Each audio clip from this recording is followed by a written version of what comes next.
Glad to see you all for our fourth and final webinar on SOE, Strengthening Organic Enforcement. Thanks for making time to join us from Oregon Tilth here. To anchor our four-part series, we have a wonderful set of topics today. We're going to do unannounced inspections, some other inspections related stuff like mass balance and traceability. And we'll also talk about producer groups, which is a very special case that may apply to some of you. So we have joining us here today Meagan Collins, who's one of our team supervisors on the green team. Hey, Meagan, thanks for coming. Kurt Belser, who is our inspections overlord or supervisor. We're very glad to have our inspections team here, and very glad Kurt can make time. And then, of course, Franklin, you all know, the Tweedledee to my Tweedledum. Thanks so much for making time to be here today. We're going to, all right, for those of you that were on the past webinars, you know, the first three, we kept it lighthearted and fun. And so for this fourth one, the time for fun is over. I have no jokes today. What I'm about to say could not be more serious. We really, for your sake, hope that you get certified if you need to in light of SOE sooner than later. I'm sorry to pull the dad card or, you know, get up on a soapbox, but we really want the best for you. There will come a day when we have enough clients because of SOE at Oregon Tilth that we may not be able to accept your application. So that's all out of fairness to our current clients, making sure we don't overextend ourselves in terms of reviewers and inspectors, especially inspectors.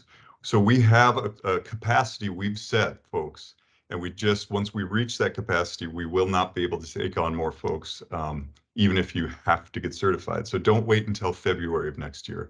If you're possible, don't wait till November. If you're ready to get certified now, it's not going to cost you any extra than it will in November. So we're here to help you. Please reach out to our team, get certified at tilth.org, and Franklin and I will be glad to help you along the way.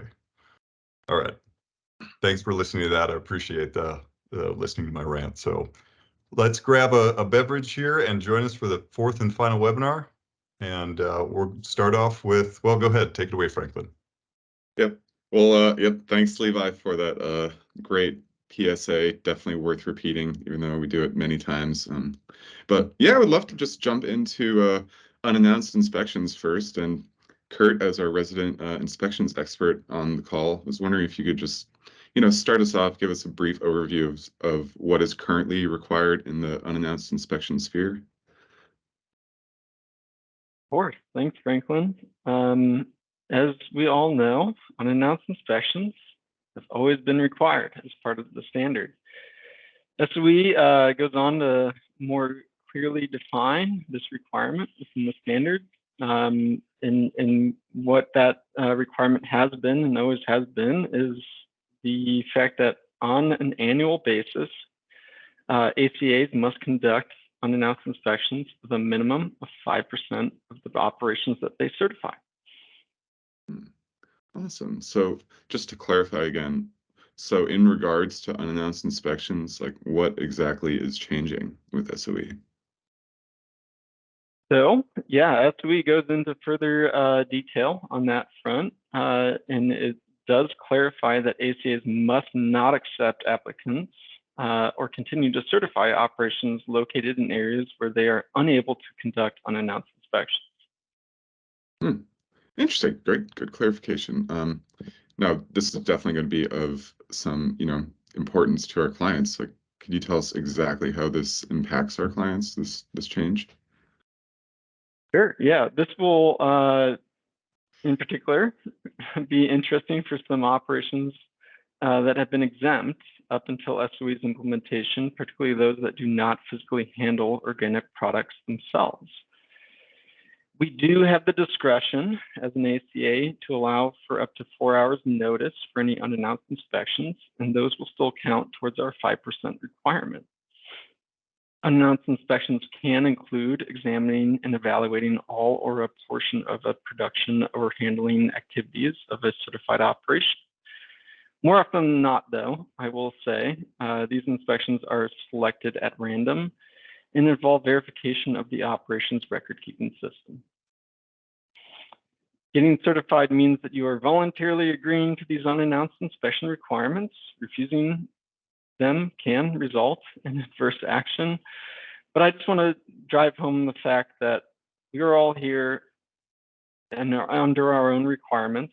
So let's work together to keep the integrity of our industry intact. Hey, Kurt, that was awesome. And it probably makes a nice transition into, a lot of our current clients are used to completing audit trail exercises, or ATEs, because we love acronyms. So this will happen during the inspection. Some of our clients are really good at them. Some are just learning, but they work with their inspector to, do a trail exercise. It's not every part of it, but for the folks that are maybe not used to these, could you talk about what they are? And then we'll talk a little more about what's changing in light of SOE and what has to be done going forward. Sure, yeah. So ATEs, audit trail exercises, as you mentioned, identify the mass balance and traceability audits that we conduct at inspection. And SOE goes into detail on both these fronts. So mass balances, they are the process of records review to verify quantities of organic product and ingredients produced or purchased, and making sure they're accountable for the organic product and ingredients used, stored, sold, or transported by the operation. For tracebacks, the process of records review to verify organic products and ingredients are traceable within the operation from the time of purchase or acquisition through production or sale and transport. And as mentioned, I think it's good to drive this point home. We are looking to verify the traceability back to the last certified entity. So then what's changing for ATEs in light of SOE? In other words, for audit trail exercises in light of strengthening organic enforcement? Well, we have always performed ATEs as required by the standards, but these ATEs being more clearly identified now within SOE hopefully provide clarity to our operations as to what will be asked of them during an inspection. Inspectors often hear, well, no one's ever asked me that before. Well, here is your heads up as to what your ATEs at inspection might involve: records, requests from the inspector you may not even be provided in the past. It's important that we are attentive to that now, and we just want to make that clear. So that's really helpful. And just like I ask at the doctor's office, what do I have to do? How much does it cost? And does it hurt?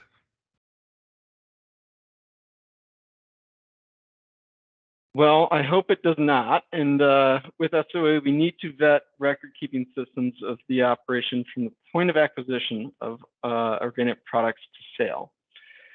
SOE clearly identifies that these record-keeping systems must be clearly identifiable and label organic crops and products, and be able to demonstrate the quantities and path each organic crop or product takes through the operation.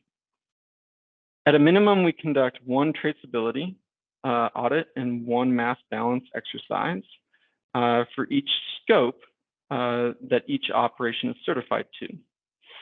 Depending on the complexity of an operation as well, we might conduct additional audits.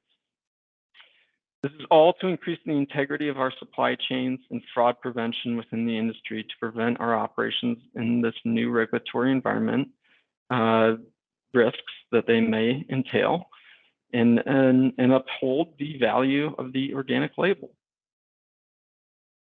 Awesome. Thank you, Kurt. Yep, thanks, Kurt. That's some really great information, and hopefully it'll be very useful to our clients. So they will have less hurt when they go to the doctor's office. Yeah, kind of now just going on to the final thing, we're moving on to a slightly special use case scenario, just talking about producer groups. Just want to jump over to Meagan now. Could you just give us a snapshot of what producer groups are and what's currently required in that realm? Producer group operations are groups of growers that have individual members, but the certification is for the operation itself. And the producer group operation has what we call an internal control system, which does internal audits of each grower each year. And so the certifier is then required to do a sample size audit of that group. So it is really specific, and not too many operations fall into this category, but it's important to cover since it is we have new regulations for producer groups. Totally agreed. And speaking of those new regulations, what is it exactly changing with them? So prior, we didn't have standards for producer group operations. So this basically codifies the 2008 National Organic Standard Board recommendation for producer groups with some slight differences and additional requirements. The regulations specify the inspection requirements that a certification body like ACO must undertake, which could affect the number of producer group members inspected within a producer group operation. You know, for example, the formula to inspect the producer group members is specified as 1.4 times the square root or 2% of the total number of producer group members, whichever is higher. Furthermore, it says that all producer group members determined to be high risk must be inspected. And one member for each in each producer group unit must be inspected. So this is slightly different from the way ACO is currently calculating risk and determining the number of members to inspect, and is different from the risk approach outlined in the 2008 NOSB recommendation. So, I mean, I guess you can anticipate the follow-up question now. So hypothetically, if I was a member of a producer group watching this, like, what would I need to know? Like, how would this affect me? Right.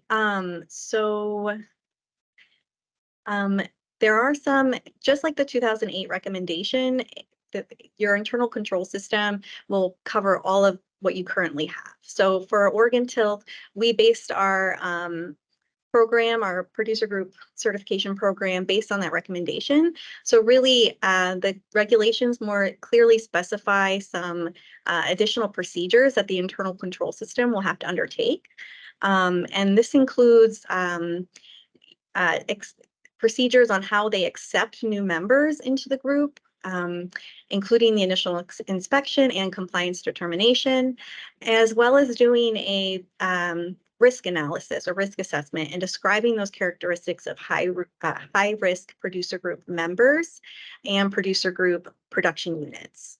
So those are some of the additional requirements. Also, during the annual internal control system or ICS inspection of each producer group member, the regulations specify that mass balance audits, trace back reconciliation of each producer group members and each producer group production units yield and group sales. So if the ICS personnel who are doing those internal inspections were not doing ATEs, they are required to do those for each member of the group. Cool. Thanks, Megan. Yeah, very interesting way to wrap it up too and kind of tie it into themes from the webinar. So appreciate it. Thanks for being here. I just wanted to give a shout out to our inspectors as they are there to observe and report, but also provide technical assistance to your operation. We do our best at inspections to provide that technical assistance so that you can remain compliant. We are not there to police your operation, but rather help you mitigate risks that could result in greater issues when operating within the industry. I often say this is not a good day when we have to issue non-compliance. I often reflect when we do, how could we have better prepared this operation to prevent the resulting NC? We hope this webinar is a small step towards doing exactly that. Thank you. And that's a good reminder, folks, that we have inspectors that serve all 50 United States and beyond into Latin America, Mexico. So just a reminder, we do so in different area codes. We're really there, you guys. We made it. For our part as the certifier and helping people, we've got to the end of our webinar series. Now it's time for folks to jump in and get certified. We're very much here for you folks. I know I sound like a broken record, but we want the best for you. We don't want to have to tell you no when we're full, as I mentioned earlier. One thing I neglected to mention earlier that some of you folks already know is we offer a $300 new applicant fee waiver for those of us who join because of SOE. So if you come to us and you're eligible because of SOE, we will waive that $300 fee. And also, if you refer people to us, especially people in your supply chain that you really need to get certified anyway, we'll give you $100 credit for each person. So it really starts to stack up. And again, that's all is because Oregon Tilth wants to incentivize and get as many people that need to be certified early on before the big tsunami hits. We're all waiting for that wave. So we're very much here for you. Thanks very much to Meagan, to Kurt, and to Franklin for making time today. It's great to see y'all.